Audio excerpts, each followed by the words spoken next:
ಇವತ್ತು ತುಂಗಭದ್ರಾ ಎಡದಂಡೆ ಕಾಲುವೆ ರೈತರಿಗೆ ಹಾಗೂ ಈ ಕೊಪ್ಪಳದಿಂದ ಈ ಮುನ್ರಾಬಾದ್ದಿಂದ ರಾಯಚೂರು ಮಾನ್ವಿ ಸಿನ್ನೂರುವರೆಗೆ ಇರುವಂಥ ರೈತರಿಗೆ ಹಾಗೂ ಗ್ರಾಮಸ್ಥರಿಗೆ ಇವತ್ತು ತುಂಬಲಾರದ ನಷ್ಟದ ದಿನ ಅಂತಲೇ ಹೇಳ್ಬೋದು. ಅದೇನಪ್ಪ ಅಂದರೆ ಇವತ್ತು ನೋಡಿ ತುಂಗಭದ್ರಾ ಎಡದಂಡೆ ಕಾಲುವೆ ಒಡೆದೋಗ್ಬಿಟ್ಟಿದೆ. ಇಲ್ಲಿ ಅರ್ಲಾಪುರ, ಬಸಾಪುರ, ಸಾಣಾಪುರ ಹತ್ರ ಬರುವಂತಹ ಒಂದು ಕೆನಾಲ್ ಒಡೆದೋಗ್ಬಿಟ್ಟಿದೆ. ಇದರಿಂದ ಅದರಲ್ಲಿ ಕೆಳಗಡೆ ಬರುವಂಥ ಸಾವಿರಾರು ಎಕರೆಗಳು ಹೋಗ್ಬಿಟ್ಟಿವೆ, ನೀರಿನಿಂದ ಕೊಚ್ಚಿ ಹೋಗ್ಬಿಟ್ಟಿವೆ. ರೈತರಿಗೆ ತುಂಬಲಾರದ ನಷ್ಟ ಆಗಿಬಿಟ್ಟಿದೆ ಅಂತಲೇ ಹೇಳ್ಬೋದು. ಬಸಾಪುರ ಹಾಗೂ ತಿಮ್ಮಲಾಪುರ ನಡುವೆ ಬರುವಂತಹ ಒಂದು ಎಡದಂಡೆ ಕಾಲುವೆ ಒಡೆದೋಗ್ಬಿಟ್ಟಿದೆ. ಇದು ಯಾರು ಬರದಂಥ ಅಜ್ಞಾತ ಸ್ಥಳವಾಗಿತ್ತು. ಇಲ್ಲೂ ನೂರಾರು ರೆಸಾರ್ಟ್ಗಳು, ರೆಸ್ಟೋರೆಂಟ್ಗಳು ಅಕ್ರಮವಾಗಿ ತಲೆ ಎತ್ಕೊಂಡು ತಮ್ಮ ವಹಿವಾಟನ್ನು ನಡೆಸ್ಕೊಂಡು ಲಕ್ಷಾಂತರ ರೂಪಾಯಿ ಲಾಭವನ್ನು ಮಾಡ್ಕೊಳ್ತಾ ಇದ್ದರೆ ಇಲ್ಲಿ ಇರುವಂಥ ರೈತರಿಗೆ ತುಂಬ ನಷ್ಟ ಆಗ್ತಾಯಿತ್ತು. ಬೆಳೆ ಸರಿಯಾಗಿ ಬೆಳೀತಾ ಇರಲಿಲ್ಲ. ನೋಡಿ ಇಲ್ಲಿ ಒಡೆದೋಗ್ಬಿಟ್ಟಿದೆ ತುಂಗಭದ್ರಾ ಎಡದಂಡ ಕಾಲುವೆ. ಸುಮಾರು 1 ರಿಂದ 2 ಮೀಟ್ರ್ನಷ್ಟು ಎಡದಂಡೆ ಕಾಲುವೆ ಕೊಚ್ಕೊಂಡು ಹೋಗ್ಬಿಟ್ಟಿದೆ. ಇದರಿಂದಾಗಿ ಸಾವಿರಾರು ಎಕರೆಗಳು ಮುಳುಗಿ ಹೋಗ್ಬಿಟ್ಟಿವೆ, ಜಲಾವೃತಗೊಂಡು ಹೋಗ್ಬಿಟ್ಟಿವೆ, ಮರಳು ತುಂಬ್ಕೊಂಡ್ಬಿಟ್ಟಿದೆ, ಬೆಳೆ ಹಾನಿ ಆಗಿಬಿಟ್ಟಿದೆ. ಈಗ ಈ ರೈತರಿಗೆ ತುಂಬ ನಷ್ಟ ಆಗಿಬಿಟ್ಟಿದೆ. ಇದಕ್ಕೆ ಸರ್ಕಾರ ನಷ್ಟ ಪರಿಹಾರವನ್ನು ಕೊಡ್ತಾ ಇಲ್ವಾ ಅಂತ ಕಾದು ನೋಡಬೇಕಾಗಿದೆ. ಇದರ ಕುರಿತು ಈಗಾಗಲೇ ರೈತರ ಮುಖಂಡರುಗಳು, ಈ BJP ಪಕ್ಷದವರು ಈಗಾಗಲೇ ಪ್ರತಿಭಟನೆಯನ್ನು ನಡೆಸಿದ್ದಾರೆ. ಸರ್ಕಾರದ ವಿರುದ್ಧ ಘೋಷಣೆಗಳನ್ನು ಕೂಗ್ತಾ, ಛೀಮಾರಿಯನ್ನು ಹಾಕ್ತಾ ಅಧಿಕಾರಿಗಳು ಸಸ್ಪೆಂಡ್ ಆಗಬೇಕು, ಸರ್ಕಾರ ಬೇಜವಾಬ್ದಾರಿ ಸರ್ಕಾರ ಇದೆ ಅನ್ನುವಂಥ ದೂರುಗಳನ್ನು ಹೇಳ್ತಾ ಸ್ಥಳದಲ್ಲಿ ಮೊಕ್ಕಾಂ ಹೂಡಿ ಇವತ್ತು ಧರಣಿಯನ್ನು ಮಾಡ್ತಾ ಇದ್ದಾರೆ. ಜಿಲ್ಲಾಧಿಕಾರಿಗಳು ಬರಬೇಕು, ಈ ಶಾಸಕರು, ಸಂಸದರು ಬರಬೇಕು ಅನ್ನುವಂಥ ಘೋಷಣೆಯೊಂದಿಗೆ ಅಲ್ಲಿ ಈ BJPಯ ಪರಾಜಿತ MP ಅಭ್ಯರ್ಥಿಯವರು ಕೂತ್ಕೊಂಡ್ಬಿಟ್ಟಿದ್ದಾರೆ. ಇಲ್ಲಿ ತುಂಬಲಾರದ ನಷ್ಟ ಆಗಿಬಿಟ್ಟಿದೆ ಅಂತಲೇ ಹೇಳ್ಬೋದು. ಇಲ್ಲಿ ಬರುವಂಥ ಸಾವಿರಾರು ಎಕರೆಗಳು ನಷ್ಟ ಆಗೋದಲ್ಲಿ ಅಪ್ ಟು ರಾಯಚೂರುವರೆಗೆ ಕುಡಿಲಿಕ್ಕೆ ನೀರನ್ನು ಬಿಟ್ಟಿದ್ದರು. ಈಗ ಈ ಕುಡಿಲಿಕ್ಕೂ ನೀರು ಇಲ್ಲದಂತಹ ಪರಿಸ್ಥಿತಿ ನಿರ್ಮಾಣವಾಗಿಬಿಟ್ಟು 2,000 ಕ್ಯೂಸೆಕ್ಸ್ ನೀರು ಪೋಲಾಗ್ತಿದೆ ಅಂತಲೇ ಹೇಳ್ಬೋದು. ನೋಡಿ, ಕೆನಾಲ್ ಹೊಡೆದ್ಬಿಟ್ಟು ರೈತರ ಗದ್ದೆಗಳೆಲ್ಲ ಹಳ್ಳಗಳಾಗಿ ಮಾರ್ಪಾಟಾಗ್ಬಿಟ್ಟಿದ್ದಾವೆ. ಈ ರೆಸ್ಟೋರೆಂಟ್ಗಳಿಗಾಗಿ ನಿರ್ಮಿಸಲ್ಪಟ್ಟಂಥ ರಸ್ತೆಗಳು ಕೂಡ ಕೊಚ್ಚೋಗ್ಬಿಟ್ಟಿದ್ದಾವೆ. ಅವರು ಹಾಕ್ಕೊಂಡಿದ್ದಂಥ ಬೇಲಿಗಳು ಕೂಡ ಕೊಚ್ಕೊಂಡು ಹೋಗ್ಬಿಟ್ಟಿದ್ದಾವೆ. ತುಂಬ ನಷ್ಟ ಆಗಿಬಿಟ್ಟಿದೆ ಅಂತಲೇ ಹೇಳ್ಬೋದು. ರೈತರಿಗೇನೋ ನಷ್ಟ ಆಗಿದೆ ವೀಕ್ಷಕರೇ, ಆದರೆ ರೆಸಾರ್ಟ್ನವ್ರಿಗೂ ನಷ್ಟ ಆಗಿದೆ, ಅವರಿಗೂ ಪರಿಹಾರ ಕೊಡಬೇಕು ಅನ್ನುವಂಥ ಈ ಅಭ್ಯರ್ಥಿ ಏನು ಹೇಳ್ತಾ ಇದ್ದಾರೆ ಅಂತ ಕೊನೆಯಲ್ಲಿ ಇದೆ, ಅದನ್ನು ನೋಡಿ. ಅಲ್ಲಿವರೆಗೆ ಇಲ್ಲೇನು ನಷ್ಟ ಆಗಿದೆ ಅನ್ನುವಂಥದ್ದನ್ನು ನೋಡಿ. ಕಲ್ಲು, ಗಿಡ ಮರಗಳು ಉರುಳೋಗ್ಬಿಟ್ಟಿದ್ದಾವೆ, ಕಿತ್ಕೊಂಡು ಹೋಗ್ಬಿಟ್ಟಿದ್ದಾವೆ. ತುಂಬಲಾರದ ನಷ್ಟ ಆಗಿದೆ ಅಂತಲೇ ಹೇಳ್ಬೋದು. ಇದಕ್ಕೆ ಯಾರು ಜವಾಬ್ದಾರಿ ಅನ್ನುವಂಥದ್ದನ್ನು, ಏನು ಅಧಿಕಾರಿಗಳು ಜವಾಬ್ದಾರಿನೋ ಅಥವಾ ಈ ಜನಪ್ರತಿನಿಧಿಗಳು ಜವಾಬ್ದಾರಿನೋ ಅಥವಾ ರೈತರು ಜವಾಬ್ದಾರನೋ ಅನ್ನುವಂಥ ಒಂದು ಮಾತು, ಒಂದು ಅನುಮಾನ ಈಗ ಬರ್ತಾ ಇದೆ ನೋಡಿ. ಸುತ್ತಮುತ್ತಲೂ ಅಕ್ರಮವಾಗಿ ನಿರ್ಮಾಣವಾಗಿರುವಂಥ ರೆಸಾರ್ಟ್ಗಳು, ರೆಸ್ಟೋರೆಂಟ್ಗಳು, ಐಷಾರಾಮಿ ಜೀವನವನ್ನು ನಡೆಸುತ್ತಿರುವಂಥ ಈ ರೆಸಾರ್ಟ್ಗಳು ಕೂಡ ಇಲ್ಲಿ ಕೊಚ್ಚೋಗ್ಬಿಟ್ಟಿದ್ದಾವೆ. ಈ ಹಂಪಿ, ಈ ಇರುಪಾಪುರ ಗಡ್ಡೆಯನ್ನು ಕಿತ್ಬಿಟ್ಟ ಮೇಲೆ ಈ ಹಂಪಿ ಆನೆಗುಂದಿ ಭಾಗದಲ್ಲಿ ಯುನೆಸ್ಕೋ ಹಂಪಿ ಪ್ರಾಧಿಕಾರದ ಒಂದು ದೊಡ್ಡ ಕಿರಿಕಿರಿ, ದೊಡ್ಡ ಏನು ಇಲ್ಲಿನ ಜನರ ಮೇಲೆ ದಬ್ಬಾಳಿಕೆ ಇರುವಂಥ ಸಂದರ್ಭದಲ್ಲಿ ಅಲ್ಲಿರುವಂಥ ಎಲ್ಲ ಅಕ್ರಮ ರೆಸಾರ್ಟ್ಗಳು ಈ ಬಸಾಪುರದ ಹತ್ರ ಠಿಕಾಣಿಯನ್ನು ಹೂಡಿಬಿಟ್ಟಿದ್ದು. ಈಗ ಅಲ್ಲಿರುವಂಥ ಹಲವಾರು ರೆಸಾರ್ಟ್ಗಳು ಕೂಡ ಈ ನೀರಿನಿಂದ ಜಲಾವೃತವಾಗಿ ಅವು ಕೂಡ ನಷ್ಟವನ್ನು ಅನುಭವಿಸ್ಬಿಟ್ಟಿದೆ. ಇದಕ್ಕೆ BJPಯ ಪರಾಜಿತ ಅಭ್ಯರ್ಥಿಯವರು ಹೇಳ್ತಾ ಇದ್ದಾರೆ, ಇಲ್ಲಿರುವಂಥ ರೆಸಾರ್ಟ್ಗಳಿಗೂ ನಷ್ಟ ಆಗಿದೆ, ಅವರಿಗೂ ಪರಿಹಾರ ಕೊಡಬೇಕು ಅನ್ನುವಂಥ ಮಾತನ್ನು ಇವರು ಹೇಳ್ತಾ ಇದ್ದಾರೆ. ಎಂಥ ನಾಚಿಕೆಗೇಡು ವಿಷಯ ನೋಡಿ. ಇವು ಇರುವಂಥವೇ ಅಕ್ರಮ ರೆಸಾರ್ಟ್ಗಳು. ಇವು ಯಾವುದೇ ರೀತಿಯಿಂದ ಸರ್ಕಾರಕ್ಕೆ ತೆರಿಗೆಯನ್ನು ಕಟ್ತಾ ಇಲ್ಲ, ಲೈಸೆನ್ಸ್ಗಳಿಲ್ಲ. ಯಾವುದೋ ಒಂದು ಮುಖಂಡರುಗಳ, ರಾಜಕೀಯ ವ್ಯಕ್ತಿಗಳ ಕೃಪಾ ಕಟಾಕ್ಷದ ಮೇಲೆ ನಡೆಯುತ್ತಿರುವಂತಹ ಈ ರೆಸಾರ್ಟ್ಗಳಿಗೂ ಪರಿಹಾರ ಕೊಡಬೇಕಂದ್ರೆ ಹೇಗೆ?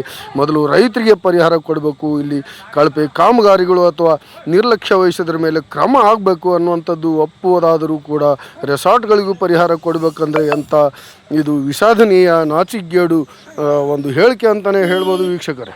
ಒಂದು ಗಾದೆ ಇದೆ ವೀಕ್ಷಕರೇ, ಹಾಳಾದವರಿಗೆ ಉಳಿದವನೇ ಗೌಡ ಎನ್ನುವಂಥ ಪರಿಸ್ಥಿತಿ ಈಗ ಈ ತುಂಗಭದ್ರಾ ಎಡದಂಡ ಕಾಲುವೆ ಹತ್ರ ರೈತರಿಗೆ ಈ ಮಾತು ಅಕ್ಷರಶಃ ನಿಜ ಆಗಿಬಿಟ್ಟಿದೆ ಅಂತಲೇ ಹೇಳ್ಬೋದು. ಯಾಕಂದರೆ ಈಗಿರುವಂಥದ್ದು ಕಾಂಗ್ರೆಸ್ ಸರ್ಕಾರ. ಇಲ್ಲಿವರೆಗೆ ಕಾಂಗ್ರೆಸ್ ಸರ್ಕಾರದ ಸಂಸದರು, ಶಾಸಕರು, ಸಚಿವರಾಗಲಿ ಈಗಲೂ ಕೂಡ ಈಗ ಸುಮಾರು 8-10 ಗಂಟೆ ಕೆನಾಲ್ ಹೊಡೆದು ಆದರೂ ಕೂಡ ಇದುವರೆಗೆ ಯಾರೂ ಬಂದಿಲ್ಲ. ಹಾಗಾಗಿ ಈಗ ಬಂದಿರುವಂಥದ್ದು BJP ಮುಖಂಡರುಗಳೇ ಗೌಡರಾಗ್ಬಿಟ್ಟಿದ್ದಾರೆ. ಉಳಿದಂಥವರು ಎಲ್ಲ ಒಂದು ಕಡೆ ಫೋನ್ ಕಾಂಟ್ಯಾಕ್ಟ್ನಲ್ಲಿ ಮುಖಾಂತರ ಇಲ್ಲಿರುವಂಥ ಪರಿಸ್ಥಿತಿಯನ್ನು ತಿಳ್ಕೊಂಡು ಒಳಗೊಳಗೆ ಮುಂದೆ ಮಾಡಬೇಕಾದಂಥ ಒಂದು ಕಾರ್ಯದ ಕಡೆಗೆ ಲಕ್ಷ್ಯ ವಹಿಸಿದಾರ ಅನ್ನುವಂಥದ್ದು ಕೂಡ ವಿಚಾರ ಮಾಡಬೇಕಾಗಿದೆ. ಯಾಕಂದರೆ ಇಲ್ಲಿವರೆಗೆ ಕಾಂಗ್ರೆಸ್ನ ಈ ಶಾಸಕರು ಸಚಿವರುಗಳು ಯಾರೂ ಕೂಡ ಇಲ್ಲಿ ಬಂದಿರಲಿಲ್ಲ. ಇಲ್ಲಿ ಈ ನೀರಾವರಿ ಅಧಿಕಾರಿಗಳು ಬಂದು ಇಲ್ಲಿ ಮುಂದೆ ತೆಗೆದುಕೊಳ್ಳಬೇಕಾದ ಕ್ರಮಗಳನ್ನೇನೋ ತೆಗೆದುಕೊಳ್ತಾ ಇದ್ದಾರೆ. ಆಗಿರುವಂಥ ನಷ್ಟವನ್ನು ಅಂದಾಜು ಮಾಡಿಕೊಂಡು ಇದನ್ನು ತ್ವರಿತವಾಗಿ ಕಟ್ಟಿಸಿ ಒಂದು ವಾರದಲ್ಲಿ ಮತ್ತೆ ನೀರನ್ನು ಒದಗಿಸುವ ಒಂದು ವ್ಯವಸ್ಥೆಯನ್ನು ಮಾಡಲಾಗ್ತಿದೆ ಅನ್ನುವಂಥ ಮಾತು ಕೇಳಿ ಬರ್ತಾ ಇದೆ ವೀಕ್ಷಕರೇ. ಇನ್ನೊಂದು ಗಾದೆ ಇದೆ, ಬದುಕಿದಾಗ ಯಾರೂ ಕೇರ್ ಮಾಡಲ್ಲ, ಸತ್ತಾಗ ಎಲ್ಲರೂ ಬಂದು ಅಳ್ತಾರೆ. ಅದೇ ರೀತಿಯಾಗಿ ಇಲ್ಲಿ ಒಂದು ಘಟನೆ ಅಂತಲೇ ಹೇಳ್ಬೋದು. ಅಲ್ಲಿರುವಂಥ ಸಮಸ್ಯೆ ಬಹಳ ದಿನದಿಂದ ಇತ್ತು, ಅಲ್ಲಿ ಬೊಂಗ ಬಿದ್ದಿತ್ತು. ಅದನ್ನು ಸರಿಪಡಿಸುವುದನ್ನು ಬಿಟ್ಟು ಯಾವುದೋ ಒಂದು ಒತ್ತಡದಿಂದ ನೀರನ್ನು ಬೀಳಾಗ್ತಿತ್ತು ಅನ್ನುವಂಥ ಮಾತು ಕೇಳಿ ಬರ್ತಾ ಇದೆ. ನೋಡಿ, ಮೊದಲು ಯಾವ ಲೀಡರ್ಗಳು ಇಲ್ಲಿ ಬಂದು ಒಂದು ಯಾವುದೇ ರೀತಿಯ ಹೋರಾಟವನ್ನು ಮಾಡಲಿಲ್ಲ. ಇಲ್ಲಿ ಈ ಸಮಸ್ಯೆ, ರೈತರ ಸಮಸ್ಯೆ ಬಗ್ಗೆ ಯಾರೂ ಕೂಡ ಒಂದು ಮುಂಜಾಗ್ರತೆಯನ್ನು ವಹಿಸಲಿಲ್ಲ.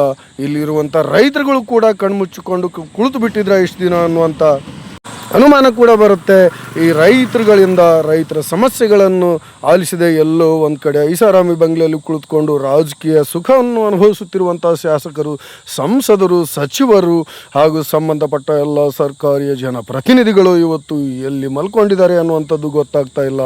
ಇಲ್ಲಿ ಬಂದರೆ ಏನು ಮಾಡ್ತಾರೆ, ಏನು ಮಾಡಬೇಕಂತೂ ಅವರಿಗೆ ಏನು ಗೊತ್ತಾಗ್ತಾ ಇಲ್ಲ. ನೋಡಿ, ರೈತರ ಹೊಲ ಗದ್ದೆಗಳು ಯಾವ ರೀತಿ ಮುಚ್ಕೊಂಡು ಹೋಗಿಬಿಟ್ಟಿದ್ದಾವೆ, ಯಾವ ರೀತಿ ಕೊಚ್ಕೊಂಡು ಹೋಗಿಬಿಟ್ಟಿದ್ದಾರೆ ಅಂತ ನೀವು ನೇರವಾಗಿ ನೋಡಿದ್ರೆ ಗೊತ್ತಾಗುತ್ತೆ.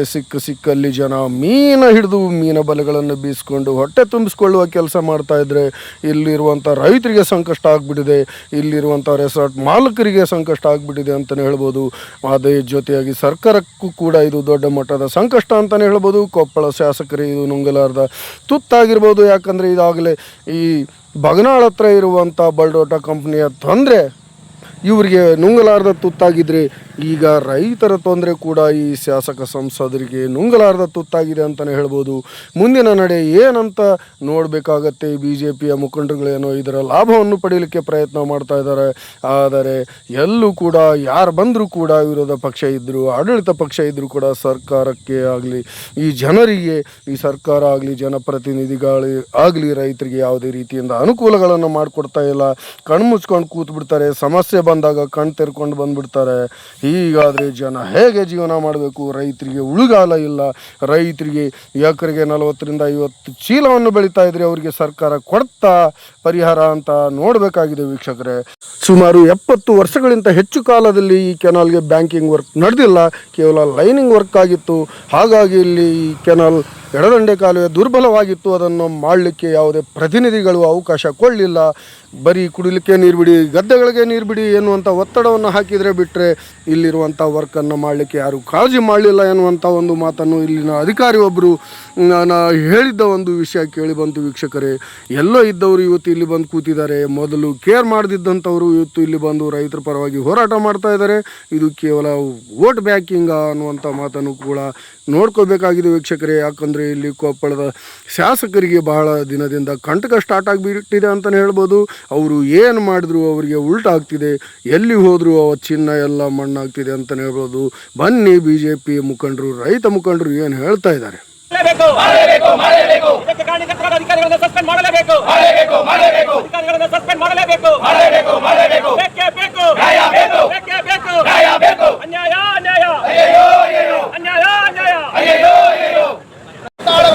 ಅಧಿಕಾರಿಗಳಿಗೆ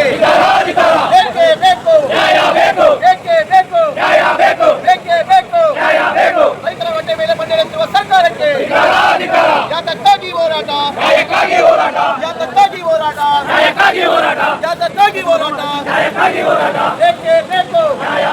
ಘಟನೆ ನಡೆದ ಸ್ಥಳಕ್ಕೆ ಜಿಲ್ಲಾಧಿಕಾರಿಗಳು ಬರಲೇಬೇಕು, ಘಟನೆ ನಡೆದ ಸ್ಥಳಕ್ಕೆ ಜಿಲ್ಲಾಧಿಕಾರಿಗಳು ಬರಲೇಬೇಕು, ಘಟನೆ ನಡೆದ ಸ್ಥಳಕ್ಕೆ ಜಿಲ್ಲಾಧಿಕಾರಿಗಳು ಬರಲೇಬೇಕು, ಬೇಕೇ ಬೇಕು. ಅಧಿಕಾರಿಗಳಿಗೆ ಬೇಕೇ ಬೇಕು, ಬೇಕೇ ಬೇಕು, ಬೇಕೇ ಬೇಕು. ರೈತರ ಹೊಟ್ಟೆ ಮೇಲೆ ಬಂಡೆಳೆತ್ತಿರುವ ಸರ್ಕಾರಕ್ಕೆ ಯಾತಕ್ಕಾಗಿ ಹೋರಾಟ, ಯಾತಕ್ಕಾಗಿ ಹೋರಾಟ.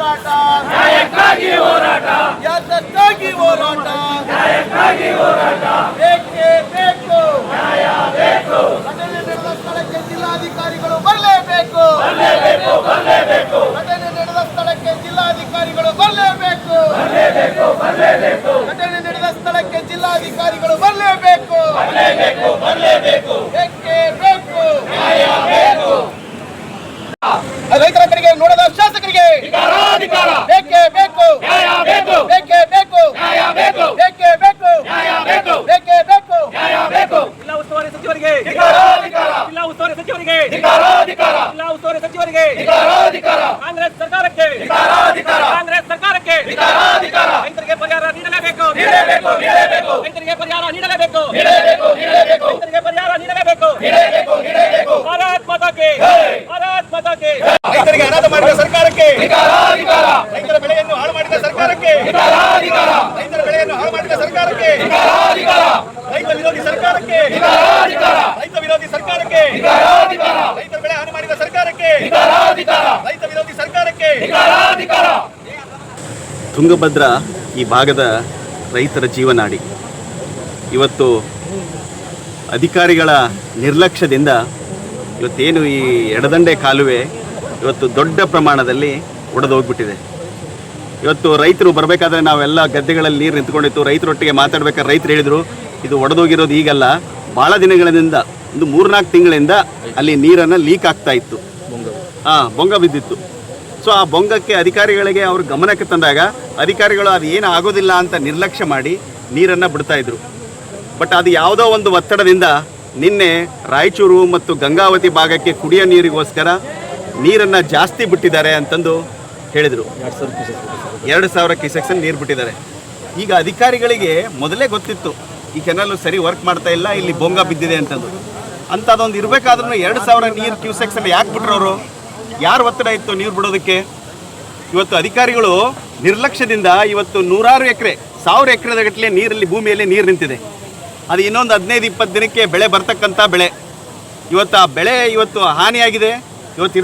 ಇಲ್ಲಿರ್ತಕ್ಕಂಥ ಜನದಟ್ಟಣೆಯಲ್ಲಿ ನೀರೆಲ್ಲ ಬಂದಿದೆ. ಇವತ್ತು ಅಧಿಕಾರಿಗಳ ನಿರ್ಲಕ್ಷ್ಯದಿಂದ, ನಾಯಕರ ಒಂದು ನಿರ್ಲಕ್ಷ್ಯದಿಂದ ಮತ್ತು ಬೇಜವಾಬ್ದಾರಿ ವರ್ತನೆಯಿಂದ, ಇವತ್ತು ಸರ್ಕಾರದ ಬೇಜವಾಬ್ದಾರಿ ವರ್ತನೆಯಿಂದ ಇವತ್ತು ಈ ಕೆನಾಲ್ ಒಡೆದೋಗಿದೆ. ಇವತ್ತು ಇದಕ್ಕೆ ಆಗಿರ್ತಕ್ಕಂಥ ನಷ್ಟ ಇವತ್ತು ಸರ್ಕಾರ ಬೇಗನೆ ಇಲ್ಲಿರ್ತಕ್ಕಂಥ ಎಲ್ಲ ರೈತರಿಗೂ ಮೊದಲು ಪರಿಹಾರ ಘೋಷಣೆ ಮಾಡಬೇಕು. ಇಲ್ಲಿರ್ತಕ್ಕಂಥ ಸಣ್ಣ ಪುಟ್ಟ ದಂಧೆ ಮಾಡ್ತಿರ್ತಕ್ಕಂಥ ರೆಸಾರ್ಟ್ ಇರ್ಬೋದು, ಸಣ್ಣ ಪುಟ್ಟ ಹೋಟೆಲ್ ಇರ್ಬೋದು ಮತ್ತು ಅಪಾರ ಸಂಖ್ಯೆಯಲ್ಲಿರ್ತಕ್ಕಂಥ ರೈತರು ಅವ್ರಿಗೆಲ್ಲರಿಗೂ ಪರಿಹಾರ ಕೊಡಬೇಕು. ತತ್ಕ್ಷಣ ಪರಿಹಾರ ಅನೌನ್ಸ್ ಮಾಡಬೇಕು. ಯಾಕಂದ್ರೆ ಇದು ಆಗಿರೋದು ನಿರ್ಲಕ್ಷ್ಯದಿಂದ ಮತ್ತು ಸರ್ಕಾರದ ಒಂದು ನಿರ್ಲಕ್ಷ್ಯದಿಂದ ಇದಾಗಿದೆ. ಮಾಧ್ಯಮ ಸುದ್ದಿ ಮಾಡಿ ಸ್ಥಳಕ್ಕೆ ಒಂದು ಬೊಂಗ ರಿಪೇರಿ ಮಾಡಿ ಅಂದ್ರೆ ಅವಾಗೆ ನಾವು ಸಣ್ಣದಿದ್ದಾಗ ಮಾಡಿದ್ವಿ. ಅವಾಗ ಎಚ್ಚೆತ್ತುಕೊಳ್ಳಬೇಕು ಸರ್ಕಾರ ಆಗಲಿ.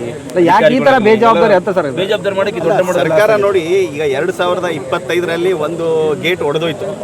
ಅದು ಇನ್ನೂ ಕೂಡ ಪೂರ್ಣ ಪ್ರಮಾಣದ ರಿಪೇರಿ ಮಾಡೋಕ್ಕಾಗಿಲ್ಲ. ಇವತ್ತು ಅದರಿಂದ ಒಂದು ಬೆಳೆ ನೀರು ಕೊಡೋದಿಲ್ಲ ಅಂತ ಹೇಳಿದರು. ಅಂಥ ಟೈಮಲ್ಲಾದರೂ ಈ ಕಾಲುವೆಗಳನ್ನು ದುರಸ್ತಿ ಮಾಡೋ ಕೆಲಸ ಮಾಡಬೇಕಾಗಿತ್ತು.